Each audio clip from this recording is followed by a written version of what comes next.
afternoon or good morning whenever you're listening. Good morning, good afternoon, good night, good evening, all the shits. What's up? Today is February 5th, 2025, 7:35 p.m. All right, so no additional information was given to me about my resignation from my job. So I'm hoping tomorrow, by the time you are listening to this, I will have an answer. Because tomorrow will actually be 72 hours, which is what the FAQs state on the webpage, that after, it says 48 to 72 hours, you'll get a confirmation email.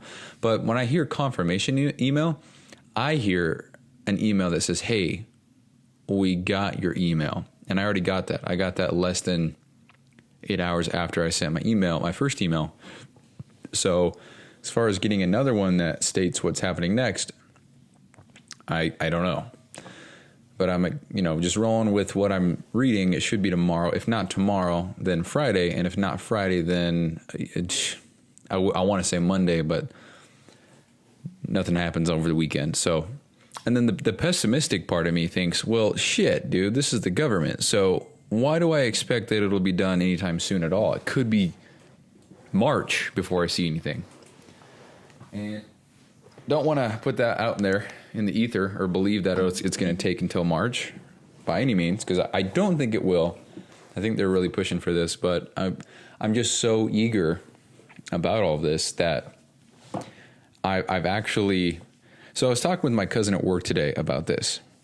So even if now I don't qualify, or if my shop doesn't apply, or if I don't make the cut, or whatever the case may be, for some strange reason, if they're like, oh, Bryson, sorry, you're in this shop, you work with these things, sorry, we got to keep you. If that happened, this whole, I was about to say fork in the road, which is ironic, but this whole fork in the road for me has made me think otherwise about, I guess, risk and where I'm going. Because here's the thing. Having a job such as this one is safe, relatively safe. It's relatively secure. It's low risk. It's easy. It's cush. Got all the benefits. Got the retirement. Got all the time off. Whatever. Why would you want to leave, right? So I don't think about leaving necessarily, because I think about, I guess, what I have to do to. I think about what I have to do in order to quit. But the act of actually quitting, I just never really think about.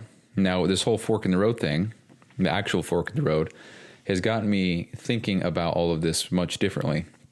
And what I mean is, even if I'm rejected or if I'm told no, it's got me thinking about this in such a different way, where I will more than likely quit either way, because it seems like I have an opportunity lined up with Mina to work triple time or even quadruple time, match the pay there even more, and I can spend that time working on his stuff while also working on my own stuff, and just have a greater quality of life overall.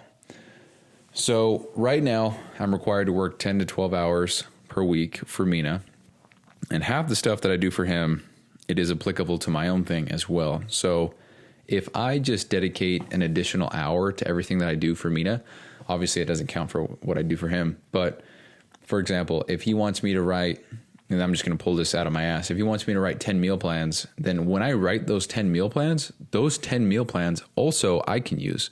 So maybe I don't need 10 meal plans. Maybe I don't even run with meal plans. Maybe that's the last thing I need. Maybe I'm never going to use them. But I'm going to have them. I'm going to be able to use them as a freebie or a free resource. I'll be able to put them on a website, or I'll be able to help somebody, whatever. So everything kind of counts as double here. So it's almost like I'm getting paid to work on my own business, but for someone else while they mentor me. And I even told him that. We were on a call. Oh yeah, you guys probably heard that shit. Yeah, I posted it, huh? Huh? That's right. No privacy on this show, huh? I said, dude, I just feel like I have the upper hand here. I feel like I'm getting the better end of the deal. And he laughed. He's like, oh, he's a good guy. He's a very good guy. So I'm very grateful for this opportunity. And, going back to the whole opportunity thing, if I would have just said, no, I'm not looking to work for somebody else, I want to focus on my own thing, then this whole thing probably wouldn't even be an idea. I'd probably be considering FedEx. I'd probably be, it's crazy. So one thing led to another. Here I am. So always take advantage of any kind of opportunity. Always ask questions. Always go down the path that you don't know, because you never know what might be around the next door. So there's my little philosophy for you. But yeah, this whole thing has lit a fire under my ass. Kinda. I don't know if that's the right metaphor, but it's made me feel like, yeah, I need to make a change. I need to accelerate here, because right now maybe I'm a little bit too comfortable. Maybe I need to accelerate that and get really uncomfortable again, so that I can grow and I can progress and I can get better. So yeah, so regardless of if I'm actually accepted or if I am able to resign, I think I'm on my way out anyway, because this is quite an opportunity, and it's just more in line with what I want to do. It's more in line with the business. It's more in line with the operation side of shit, which is what I love.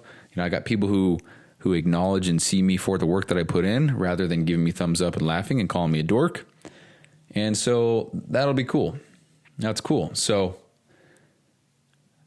yeah, so obviously, very obviously, I hope that I get the deferred resignation offer, and that applies to me, so that for the next 8 months, I can just pack in the extra cash, maybe use that specific cash to pay things off or to get out of debt or whatever. Because I think at the time of this recording, let me actually go, I'll check it out real quick. Let's see. The time of this recording, I have my car and maybe 5 credit cards that all have a payment on them. And it's not like each credit card has $200 payment, but my car is about $260. And then with the other miscellaneous credit cards, and then I've got a loan, I think all total, all of that, if that were to all be totaled up to one month lump sum, and my Chinese, God damn it, 1 month lump sum. I'm going to get canceled for saying that, huh? Who gives a fuck? So 1 month lump sum is close to, I think, $900. So we throw my student loans in there. We throw a bank loan I had in there. That total right there is about $500. I know I have a credit card that's $90, another one that's $25, another one that's $50. So give or take, we'll just say $800 to $900. I don't know. So yeah, I could use all the money, the additional money that I make in the next 8 months to pay that off, and then just have less overhead later on, which is great. It's never a bad thing. Or what I could do, and I was thinking about this today, is just shift my entire mindset. Because here's the thing, right? So everything that I just said, okay, so hold on. Everything I just said, I believe in one way, but I'm also a hypocrite in the other. Let me explain. So everything that I just said, we'll just round it up to $1,000. Rather than focusing the next 8 months to get $1,000 to cover this thing, to cover this debt, what I could focus my energy on is using the extra finances to get more clients, because all it would take is 4 clients to pay that off per month. Now, obviously, I'd have to have those clients going for maybe a year to pay everything off, right? If I have 4 clients, $1,000 a month, a year, $12,000, maybe that's what I would need. But if I focus on getting 4 clients, that sounds a lot easier, a lot simpler, not safer, more riskier, if you want to call it that, than just saving up the money and paying it off. Because I think why I find comfort in knowing that I can just save money and pay it off is because it's guaranteed, it's black and white. I save the money, I then use that money to pay it off, and I'm done. That's it. If I have a client, I then have to get 4 of them, and then I have to have them for a year, and then maybe they could leave, maybe they peace out, maybe one actually doesn't want the full-blown package, so they're not $250 a month, maybe they're $100 a month, whatever. Maybe they're actually only $50 because they only check in once every 2 months, whatever. So rather than focusing on 9 to 5 grunt work to save money for the next 8 months, what if I focused all that same energy on getting clients, because then maybe in the next 8 months I could have 40 clients, and then in 1 month I'd pay it off, right? So it's just a little bit of a different perspective. And the reason why I said I'm a hypocrite of that is because I would probably tell someone to focus on that. But me, myself, right now, in this very moment, the idea, and I'm talking about the idea of saving all the extra money that I get, that sounds better than, or that sounds more guaranteed than getting clients and making business happen, because it's all it is. If in the next 8 months I get an additional, what would that be? An additional, I don't know, that would be almost $4,000 a month. 4 times, we'll just say it's 7 months. So 4 times 7. So that's 4,000 times 7. That's $28,000. I'll definitely be able to pay all that off, but then I won't have all that extra money. I don't know. Maybe this whole thing is really confusing, or one big giant convolution. Convolution. Is that a word? It is. I don't know. I'm just thinking out loud. It's the point of the show. But anyway, that's the update on the whole resignation shit. And that's all I got there. So as far as everything else that's happened this week, or in the last 7 days, because I think every single show I feel like in the last 5 days has been talking about the same shit. My lip hurts, bit my lip, whatever. And my wisdom tooth is hurting like a motherfucker still, but it's much better today than it was yesterday. And I'm pretty excited because I got some alcohol-free Listerine, so I'm about to hopefully clean it better. I don't know, because I've been brushing my teeth with a different brush, and it's been better. It's felt better than to use my normal brush, which is maybe a little bit more aggressive. I don't know, because this one's a bamboo, really soft, very short, so I don't have to worry about poking shit. I just brush my teeth. But I haven't, it's going to sound gross, dude, but to my understanding, because they patched up the roots and they left the roots in there, I thought it was going to be more flat than it is. Turns out it's one big giant hole. So putting my tongue over there and feeling around, gross, just a fucking hole in my mouth, dude, gross. And I haven't been chewing with that side, obviously, so there hasn't been any food over there. So I just want to make sure that it doesn't get infected and all that shit up, very obviously, because it's just gross. But whatever. So with all that going on, combined with all the stuff that I need to do for ME Fitness, combined with I've had maintenance people in my house trying to get this shit fixed, because I've had this thing that I've been paying for the last 7 months that I haven't been able to use because they haven't been able to come to my house. They finally made an appointment. They came today, and so I wasn't going to reschedule or say, hey, sorry, because I've been trying for 7 months. So got that out of the way. Everything seems like now it's more clear, I guess you could say. I know what's going on. I know who's coming and going. I'm feeling better with my face, not in pain. I'm probably good to work out now. I mean, I back when I was told that I needed to get my wisdom teeth out when I was 19 years old. I don't know if I shared this on the show, and I'm going to share it real quick. I don't know if I have or not. But when I was 19, I went to the dentist. They told me, hey, you got to get your wisdom teeth out. You want to schedule an appointment? And I said, and this is literally what I thought. I thought, why the fuck do I need them out? It's not causing me any pain. There's no teeth crowding in anywhere in my mouth. They're not even in yet. Why do I need them out? Just because they're in? Like, no, fuck off, bro. Go get your hit elsewhere. Go get it from another person who isn't able to fucking think for themselves. Why do I need them out, bro? If they're not causing any problems and they're not in yet, there's no crowding. Why the fuck do I need them out? Eat my balls. So also I was competing in a bodybuilding show, and I didn't want to have to deal with that mid show. No, thank you. Or mid prep. So anyway, a couple years go by. I go to another dentist. They say, oh, hey, wisdom teeth are in. You want to schedule an appointment to get those out? And I'm like, no. He's like, you sure? And he gave me a whole spiel. And I said, thank you. No. Same thing. I was like, oh, dude, they're not even in yet. Why would you need to take them out? I'm good. And I get the whole thing, oh, they're going to get deeper rooted. They're going to cause problems later. And I was like, I guess that makes sense. However, there's no problem now. So I'm good. Okay. A couple years later again. So this puts me around 23 years old. Go to another dentist, and this is around 24. Yeah, this is almost present time. Go to another dentist. They say, hey, looks like one of your wisdom teeth is coming through. That'll be an easy one. You want to just get all four out? We can schedule an appointment. And I said, dude, no, I'm good. You sure? Because blah, blah, blah. And I was like, no. This whole time I'm thinking, bro, nobody even considers the fact that maybe I don't need them out. Everybody, it's just normal. It's like, oh, you got your wisdom teeth in? Let's get them out. It's just normal. It's just what's expected. It's just average. It's just what happens. And fast forward to about 3 months ago, go to the dentist. Doctor says, hey, looks like you got a wisdom teeth out. Looks like you got one of your wisdom teeth coming out or protruding out of the gums, whatever. Can't see the other three. Let's take a look. So he gets an x-ray, looks at them, and he says, whoa, what the heck? This one's over here. This one's this way. This one's pointed that way. Those other three really aren't problems at all. I wouldn't be concerned at all. I mean, if you look blah, blah, blah, blah, blah.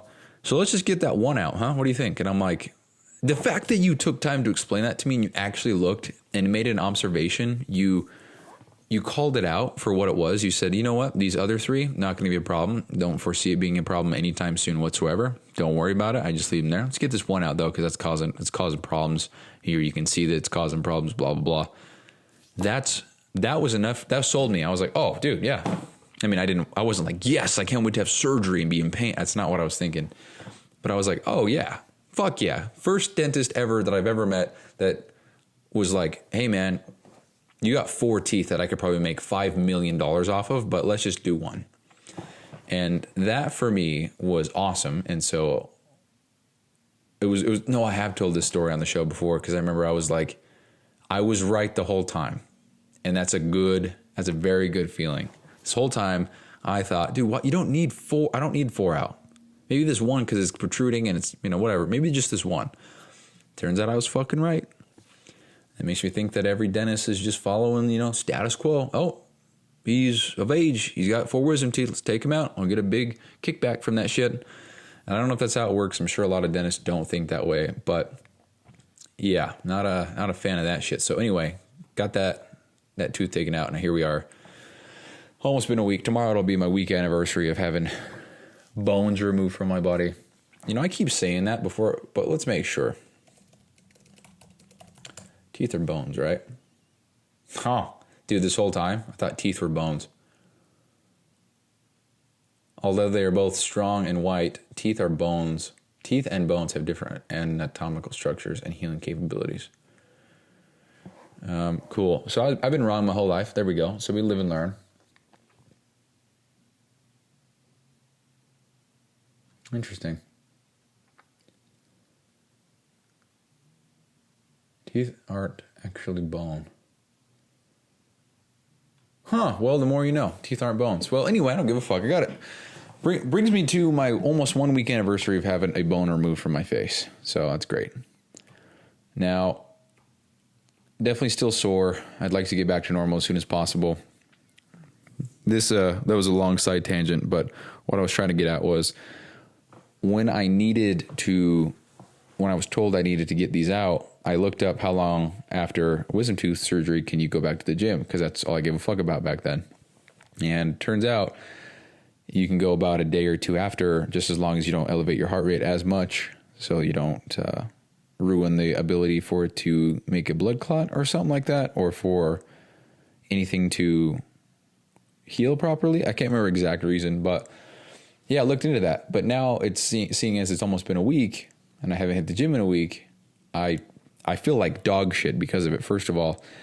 But I'd like to get back on that, because every day that I don't go to the gym, I just feel like a bigger and bigger pile of shit. I don't like that. So yeah, trying to get back on everything. And it's crazy, man. I don't know. It gets me so fucking hyped to think that regardless if I've, quote, earned it to not have a 9 to 5, that I've worked hard enough to be free in that sense. I don't know if I believe in that. I don't know if I can say that I've earned not having a job.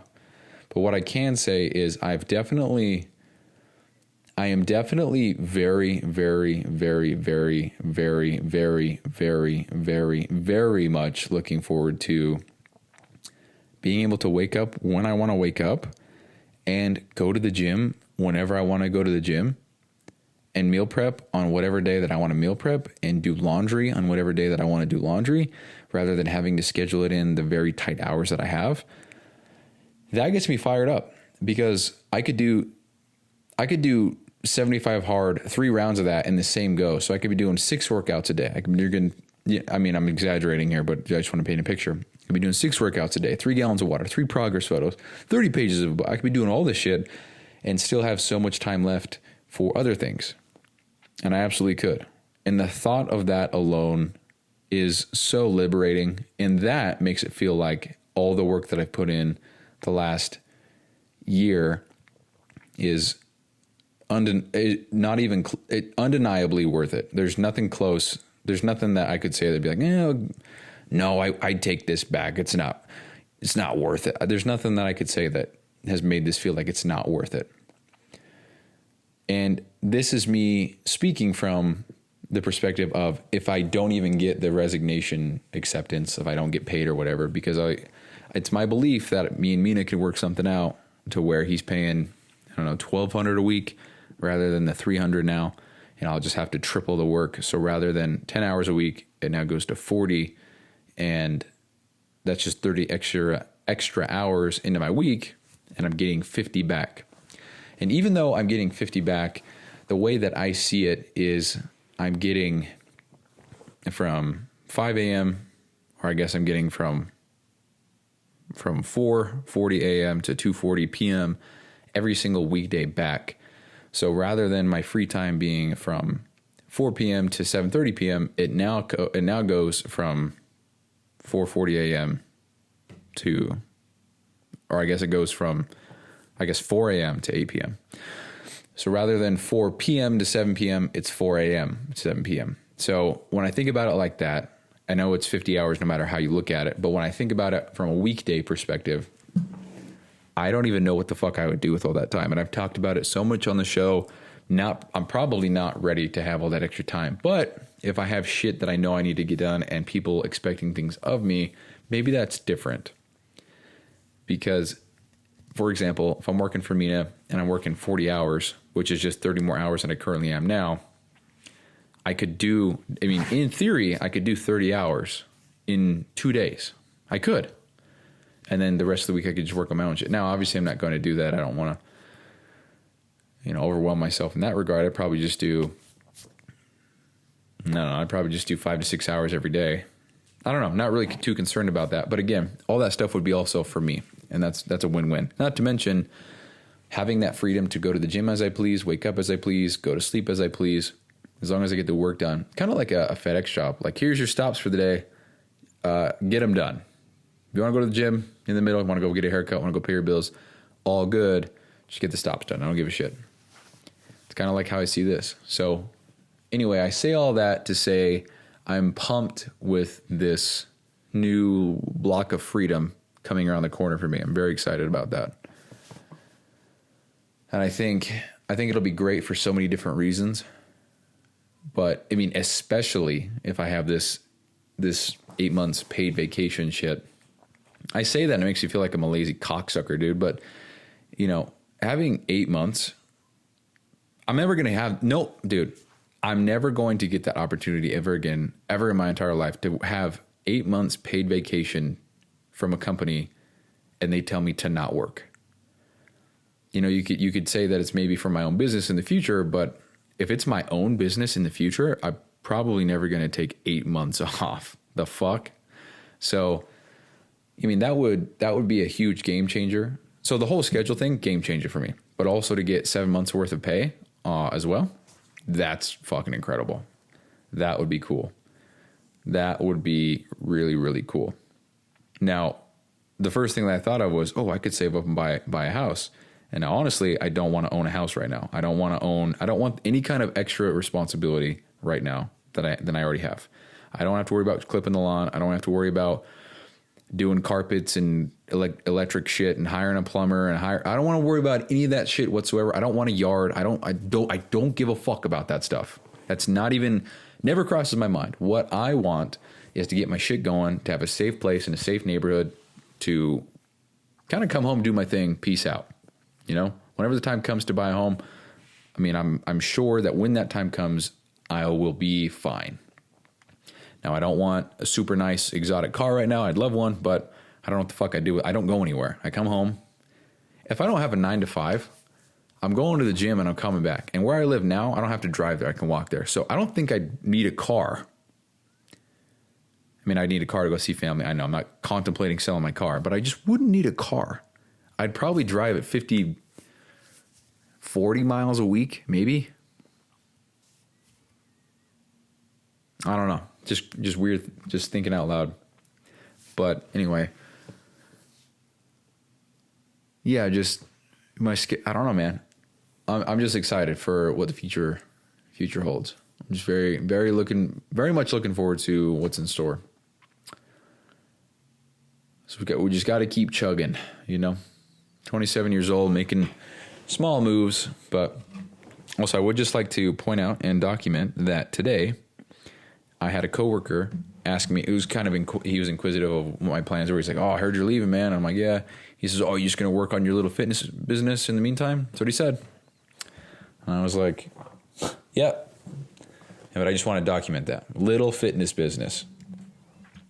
I just wanted to put that out there. So, February 5th, got told my little fitness business. Now, why I am putting so much emphasis on this is because Andy Frisella has talked about and told stories about how people give him shit for his little vitamin shop.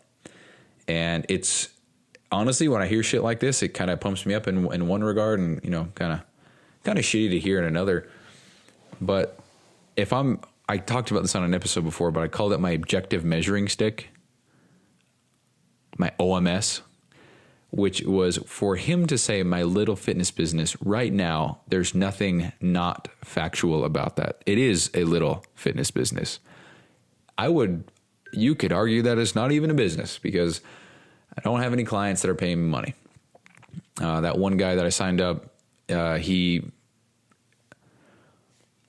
I don't want to talk bad upon people who trusted me at one point. However, completely ghosted me, canceled his credit card. And as far as all the values that I talk about and all the virtues and all that thing, all those things that I preach and talk about and stand for and what I want the program to help people reach, he is none of those things. So no insults there, which is great. However, it is very frustrating when somebody won't be a man and communicate with you and tell you, "Hey man, you know what? I made a mistake. This is not the program for me. I'm going to whatever." Because as of right now, actually, I think I archived him from the program. So, yeah. So he's no longer part of the program, just won't communicate, won't let me know what's going on. Says he's had so many different things going on. But if you do, bro, then it's all good. Just let me know how it's going. We can work it out. But anyway, I'm loading up my Stripe account. Looks like the payment failed again. Yeah.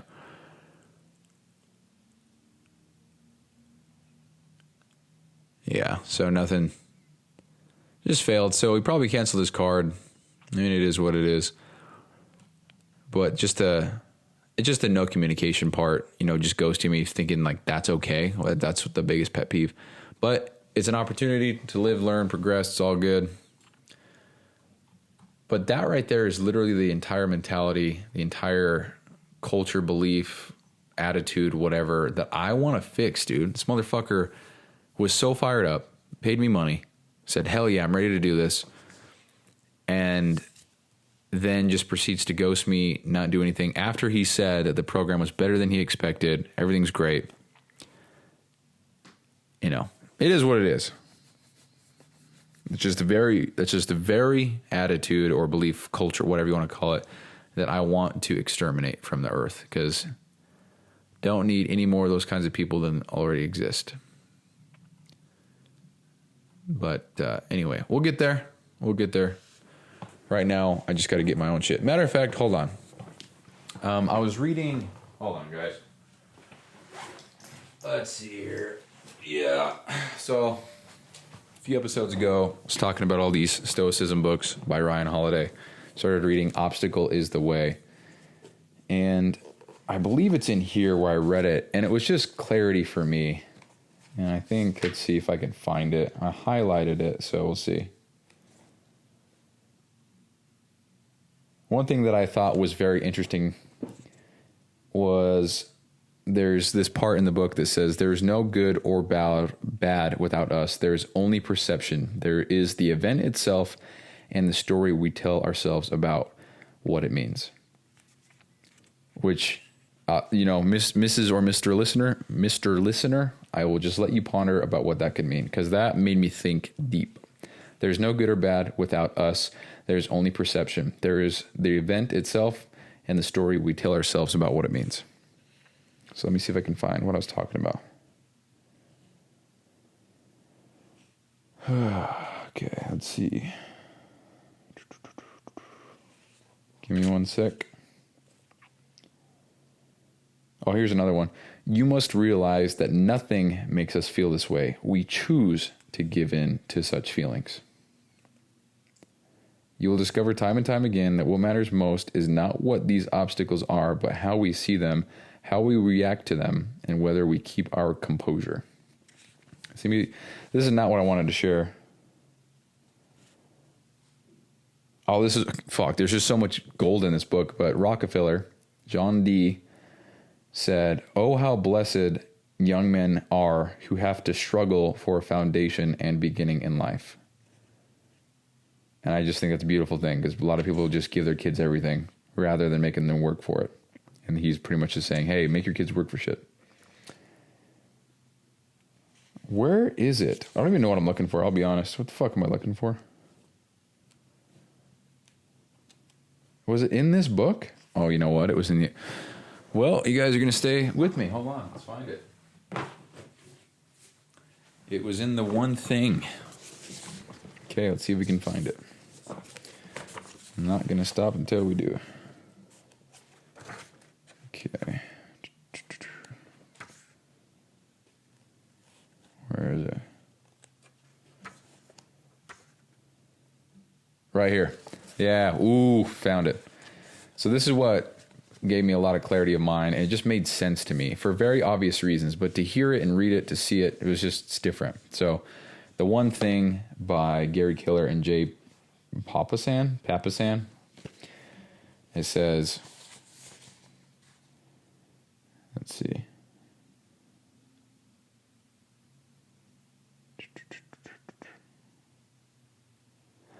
So this isn't what I highlighted, but I'm going to read the whole full paragraph so you guys get an idea. So here we go. I first heard this one. Oh, this is actually a really good story. I think I might just share the whole thing real quick. Okay, I'm going to share this whole story. It's a little bit of read. It's probably going to take me 5 minutes, but it's a great story. So here we go. So one evening, a young boy hopped up on his father's lap and whispered, "Dad, why don't we spend enough time together?" The father, who dearly loved his son, knew in his heart this was true and replied, "You're right, and I'm so sorry, but I promise I'll make it up to you. Since tomorrow's Saturday, why don't we spend the entire day together, just you and me?" It was a plan, and the boy went to bed that night with a smile on his face, envisioning the day, excited about the adventurous possibilities with his pops. The next morning, the father arose earlier than usual.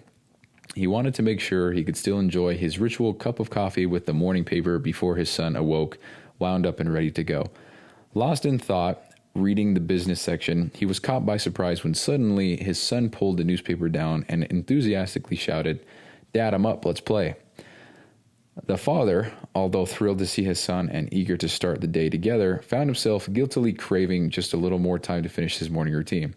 Quickly racking his brain, he hit upon a promising idea. He grabbed his son, gave him a huge hug, and announced that their first game would be to put a puzzle together, and when that was done, quote, "We'll head outside to play for the rest of the day."